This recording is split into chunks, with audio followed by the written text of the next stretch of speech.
చిరంజీవి చాలా కాలం తర్వాత out and out entertainment తో రంగంలోకి దిగుతున్నారు. అనిల్ రావిపూడి చిరంజీవి కోసం ఓ మంచి కథను సిద్ధం చేశారు. అందరినీ కడుపుబ్బా నవ్వించేలా ఈ సినిమా ఉంటుందని చిరంజీవి కూడా ఇప్పటికే చెప్పేశారు. ఈ సినిమాలో సన్నివేశాల గురించి అనిల్ చెప్తుంటే కడుపుబ్బా నవ్వానని చిరు తెలిపారు. దర్శకుడు కోదండరామిరెడ్డితో పనిచేసిన సమయంలో ఎలాంటి ఫీలింగ్ అయితే ఉందో ఇప్పుడు అనిల్ తో కూడా అలాంటి ఫీలింగే ఉందంటున్నారు చిరంజీవి.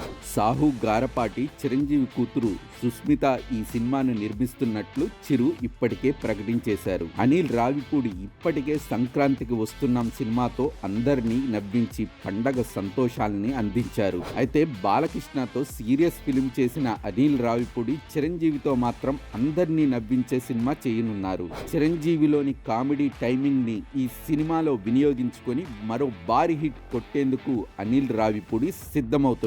ఈ సమ్మర్ లో ఈ సినిమా షూటింగ్ ప్రారంభం కానుంది.